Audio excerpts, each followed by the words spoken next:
မူရင်းချိုင်းကိုကြတော့လေသူကပွားစာတွေဘာတွေမပေါင်းမဲနဲ့တစ်တောင်ထပ်နှုတ်အောင်ပါမူရင်းချိုင်းရဲ့တန်ဖိုးလေးကိုတစ်ထပ်နှုတ်မယ်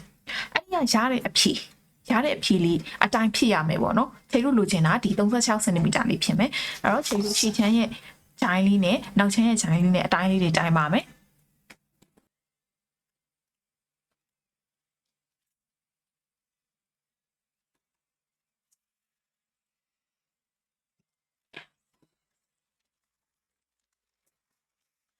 ရှည်ချမ်းလေးက18 cm ဒါအတိုင်းလေးအနောက်ချမ်းလေးကိုတိုင်းပါမယ်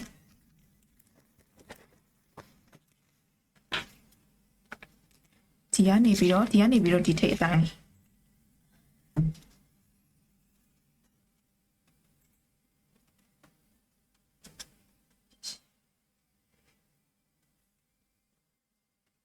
ညကြတော့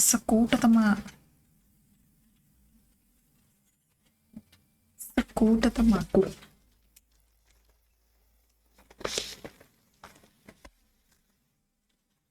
ဖြည့်ချမ်းလေးက19.9အဲ့နောက်ကိုခြေတို့ပေါင်းချလိုက်မယ်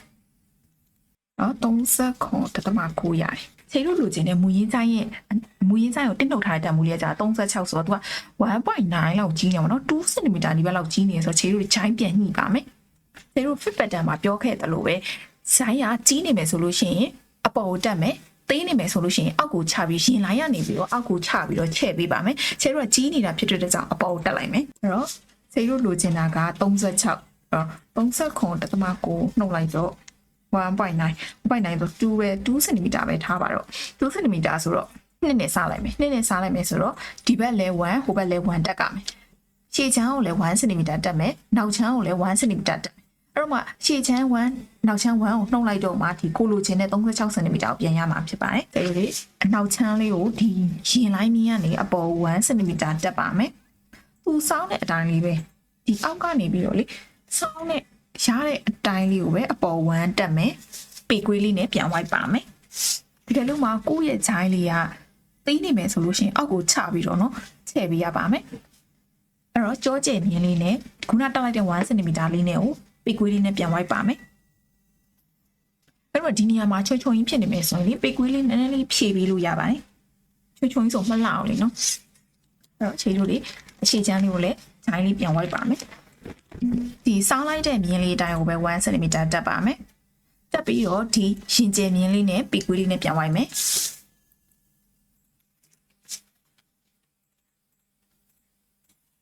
အဲ့ဆိုလို့ရှိရင်ခြေတို့လေးဒီတိုင်းအသိဖြစ်သွားတဲ့ဂျိုင်းလေးကိုပြန်ပြီးတော့အတိုင်းလေးတိုင်းပေးပါမယ်ဒါလေးကကြတော့စကောတသမတိခေါ်မဲ့ထားလိုက်ပါတော့တော့ဖြစ်သွားတဲ့ဂျိုင်းအသစ်ကလေးကကြတော့ရှည်ချမ်းလေးကစခွန်နောက်ချမ်းလေးကိုလည်းတိုင်းပါမယ်ဒီအားလေးမဟုတ်တော့ဘဲနဲ့ဒီအသစ်1 cm တက်လိုက်တဲ့ဂျိုင်းရင်းလေးကိုတိုင်းရမှာဖြစ်ပါတယ်အဲ့ဒီလေးတွေကလေးမှားတယ်လို့မှားလို့ရှိရင်ဂျိုင်းကမညီဘူးဖြစ်နေမှာပေါ့နော်ဂျိုင်းလေးတွေမှန်ဒီဂျိုင်းဝိုက်တာလေးခြေကိုမှန်ဘူးအဲ့လိုမျိုးမေးကြလို့လေဒီရှင်းကျမြင်းလေးတွေဒီရှင်းမြင်းလေးတွေကိုတေချာလေးအတွက်လေးတိုင်းပေးပါဒီအသစ်ဖြစ်သွားတဲ့ဂျိုင်းတစ်ကလေးကိုပြန်ပြီးတိုင်းလိုက်တာချင်း19 cm ရရတယ်အဲ့တော့ခြေတို့လိုချင်တဲ့ဒီနှစ်ခုပေါင်းလိုက်တဲ့အခါမှာ36 cm ရတယ်ပေါ့နော်အဲ့ဆိုရင်ခြေတို့လိုချင်နေတဲ့ဒီမူရင်းဂျိုင်းကိုတစ်နှုတ်ထားတဲ့အခြေလေးကြိုက်ပါပြီပေါ့နော်အဲ့တော့ခြေတို့တွေဆွဲသားပတ်တန်လေးပေါ့နော်ဆွဲသားပတ်တန်လေးရဲ့လက်ပတ်တန်လေးကိုဆွဲပါမယ်ခြေတို့ခုနကတော့ရထားတဲ့ရှေ့ဂျိုင်းလေးက18 cm ကိုတစ်နှုတ်ပေးထားရမယ်အဲ့ဒါကိုမှလေးနဲ့စားပေးထားပါနောက်ဂျိုင်းကိုကျတော့တစ်နှုတ်ထားတစ်နှုတ်ပြီးတော့မှပြန်ပြီးတော့ရတဲ့တန်ဖိုးကို3နဲ့ပြန်ပြီးစားထားပေးပါလက်ရှိပေါ့နော်လက်ရှိကြောင့်55 28 26ပေါ့နော်အဲလက်ရှိပတ်တန်ကိုကျတော့လေခြေရ fit ပတ်တန်လေးမှာဆွဲပြီးသွားပြီဆိုတော့ဒါလေးကိုကျတော့လက်စကားပတ်တန်လေးဆွဲလိုက်ပါမယ်လက်စကားလေးနဲ့ဆွဲလိုက်မယ်ပေါ့နော်သူကလက်စကားဖြစ်တဲ့ကြောင့်လက်ဝါကလည်းလိုက်ပြောင်းသွားမယ်24 cm ဖြစ်သွားမယ်ပေါ့နော်လက်ဝါကျတော့လည်းပိုပြီးကျယ်သွားမှာလက်စကားဖြစ်တဲ့ကြောင့်သက်ကူလေးမှာဒီဘေးမြင့်ကနေပြီးတော့အလေတဝက်လောက်ပေါ့နော်အလေတဝက်လောက်ကနေမြင်းဖြောင်လေးတစ်ချောင်းဆွဲထားပါမယ်သူ့ရဲ့အရှည်ကကြတော့အမြင်းရဲ့အခြေကကြတော့လက်စကအတိုင်းလေးဖြစ်တဲ့28ကိုအမှတ်ကလေးမှတ်ပြီးတော့ခဏဆွဲထားလိုက်မယ်ပေါ့နော်ဒီကနေပြီးတော့ဒီယူလိုက်တာ28လက်စကဒီလိုလက်တိုင်ရကြတော့ဒီထိတ်ကနေပြီးတော့အောက်ကို10 cm လောက်ယူလိုက်ပါမယ် ဒီ10 cm ယူလိုက်တဲ့လက်တိုင်မြင်းလေးကိုမြင်းဖြောင်လေးဆွဲပါမယ်မြင်းဖြောင်လေးဆွဲမယ်ဒီမှာတော့ယူလိုက်တဲ့လက်ဆက်က28 cm လေးကိုလည်းမြင်းဖြောင်လေးဆွဲပါမယ်အဲ့ဒါဆိုရင်လက်တိုင်လေးရပြီလက်ဆက်ကအရှည်လေးရပြီဆိုတော့ဆယ်တို့ခုနကတော့ရှည်ချိုင်းကိုတက်နှုတ်ထားတဲ့အထီလေး16 cm လေးကိုဒီအရှည်ချမ်းဒါလေးကအနောက်ချမ်းဒါလေးကအရှည်ချမ်းအနောက်ချမ်းမှာအနောက်ချမ်းရဲ့အတိုင်းလေးထည့်မယ်အရှည်ချမ်းမှာအရှည်ချမ်းရဲ့အတိုင်းလေးထည့်ပါမယ်အဲ့တော့နောက်ချမ်းရကြတော့တက်နှုတ်လိုက်တာ18 cm အဲ့တော့ဒီတိုင်ထိတ်ကနေသူကြားတဲ့နေရာပေါ့ကြားတဲ့နေရာကိုစီယူလိုက်မယ်ဒီကနေပြီးတော့ဒီထီကို18 cm ဒီနေရာလေးဖြစ်မယ်ပေါ့နော်အဲ့ဒါလေးကိုဆယ်တို့မြင်းလေးဆက်လိုက်မယ်ဒီနောက်ချမ်းကိုကျင်းနှုံလိုက်တဲ့တန်ဖိုးလေးကိုဒီမြင်းဖြောင်လေးယူလိုက်တာဖြစ်ပါတယ်အရှိချမ်းကိုလည်းအဲ့လိုပဲရှည်ချမ်းကိုလည်းကျင်းနှုံလိုက်တဲ့တန်ဖိုးလေးကိုယူလိုက်ပါမယ်16 cm ကျတဲ့နေရာလေးပေါ့နော်အရှိချမ်းကို4နဲ့စားမယ်4ပုံပုံမယ်အနောက်ချမ်းကို3နဲ့စားပြီးတော့3ပုံပုံပါမယ်အရှိချမ်းကို4ပုံပုံမယ်အနောက်ချမ်းကို3ပုံပုံမယ်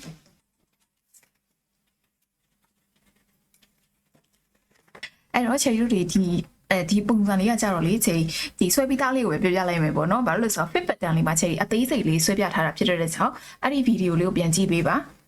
အဲ့တော့ချယ်ရီတို့ဒီမှာရှေ့ချမ်းကိုကြတော့4ပုံပုံလိုက်တယ်ပုံလိုက်တဲ့4ပုံရဲ့ပထမဆုံးတစ်ပုံကိုအပေါ် 1.5 cm တက်ပါမယ်အောက်ဘက်ကိုကြတော့ဒုတိယတစ်ပုံကိုကြတော့1 cm လေးဆင်းမယ်သူ့နောက်ဆုံးတစ်ပုံကိုကြတော့ဒီအမှတ်ကနေပြီးတော့အောက်ကို 0.7 လေးဆင်းပေးပါမယ်အဒါလေးကိုချယ်ရီတို့ပေကွေးလေးနဲ့ဝိုက်ပါမယ်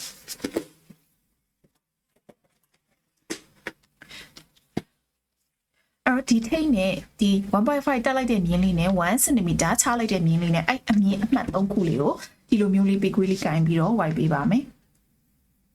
ဒီလိုမျိုးလေးပေါ့နော်ပေကွေးလေးကိုဒီလိုလေးကင်ပေးပါပြီးတော့ရင်ဒီ1 cm ချလိုက်တဲ့မြင်းလေးရဲ့ 0.7 ချ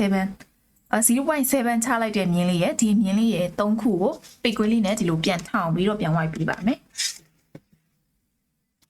ပေကွေးတိုင်းနာလေးတွေကလေဒီချာလေးကြည့်ပေးပါနော်ဒီလိုလေးထောင်ပြီးတော့ပြန်ဝိုက်လိုက်ပါမယ်အဲ့တော့ပေကွေးလေးကကြတော့ဆယ်တို့ဒီလိုလေးယူလိုက်တာဖြစ်ပါတယ်နောက်ချမ်းလေးကိုကြတော့3ပုံပုံလိုက်မယ်ပုံလိုက်တဲ့3ပုံရဲ့ပထမဆုံးကိုကြတော့ပထမဆုံးတစ်ပုံကိုကြတော့ 1.2 လေးတက်ပါမယ်ပြီးတော့နောက်ဆုံးတစ်ပုံကိုကြတော့ဒီနှစ်ခုကိုတဝက်ဝက်လိုက်မယ်ဝက်လိုက်တဲ့တဝက်ရဲ့အောက်ကို 0.5 လေးချပေးပါမယ်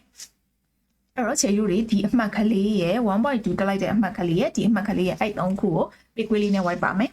အဲ့တော့ဘယ်လိုဝိုက်မလဲဆိုတော့ပေတံလေးကိုဒီလိုလေးယူမယ်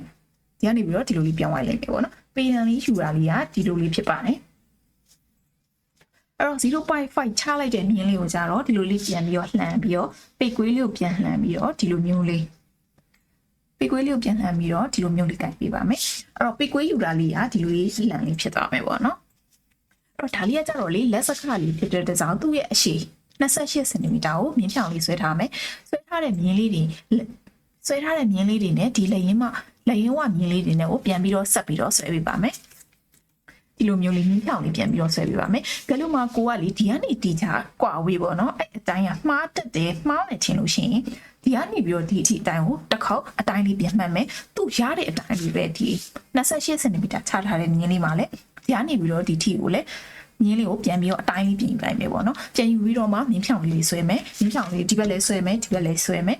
ဆွဲပြီးသွားပြီဆိုလို့ရှိရင်လက်ဝလုံးဝတက်တဲ့ပုံစံလေးကိုခြေပြီးပြပေးပါမယ်လက်ဝကိုကြတော့ဘယ်လိုယူမလဲဆိုတော့ခြေတို့ကလက်အရှည်က28ဖြစ်သွားတဲ့အတွက်ကြောင့်လက်ဝလိုက်ပြောင်းသွားတယ်ပေါ့နော်24 cm ဖြစ်သွားတယ်အဲ့တော့24 cm ကိုပွားစာ3ပေါင်းဝင်ရှားတဲ့တန်ဖိုးလေးကိုခဏမှတ်ထားမယ်မှတ်ထားပြီးတော့ခြေတို့တွေဒီငကိုရှိနေတဲ့မူလလက်ဝဒီတောက်မှန်လေးဒီတောက်မှန်အမှတ်ကလေးရဲ့ဒီအမှတ်ကလေးရဲ့နှစ်ခုကိုထိတ်ကလေးကိုတိုင်းယူလိုက်ပါမယ်ဒီကနေပြီးတော့ဒီတိုင်းလိုက်တာခြေလို့29.5ရတယ်ပေါ့နော်အဲ့29.5လေးကိုတဲ့ဒီလိုချင်နေတဲ့29ပြန်နှုတ်ပေးမယ်နှုတ်လိုက်တဲ့အခါမှာကျတော့ 0.5 လောက်ပဲကွာတယ်ပေါ့နော်အဲ့တော့ 0.5 ကို2နဲ့ပြန်စားပေးမယ်ဘာလို့2နဲ့စားရလဲဆိုတော့ခြေလို့နှစ်ခုဖြစ်တဲ့အတွက်ကြောင့်ရှေ့ချမ်းရဲ့နောက်ချမ်းရဲ့ဖြစ်တဲ့အတွက်ကြောင့်မလို့2နဲ့လည်းပြန်စားပေးတာဖြစ်ပါတယ်အဲ့တော့ပြန်စားလိုက်တော့ 0.25 အဲ့ 0.25 ကိုပြန်ပြီးတော့နှုတ်ပေးရမှာဒီမြင်းဖြောင်မြင်းလေးကနေပြီးတော့ဒီအတွင်းထဲကို 0.25 လေးနှုတ်ပါမယ်ဒီဘက်ကိုလည်း 0.25 လေးနှုတ်မယ်နှုတ်ပြီးွားရင်အဲ့နှုတ်လိုက်တဲ့မြင်းလေးနဲ့ဒီ ဒီလေရင်ဝမြင်းလေးနဲ့ကိုမြင်းလေးပြန်ဆက်ပေးပါမယ်ဒီဘက်ကိုလည်းမြင်းလေးပြန်ဆက်ပေးပါမယ်ဒါဆိုလို့ရှိရင်ခြေလို့လိုချင်တဲ့ဟိုဆွဲသားပတ်တန်လေးပေါ့နော်ဆွဲသားပတ်တန်လေးရဲ့လက်ပတ်တန်လေးရသွားပါပြီ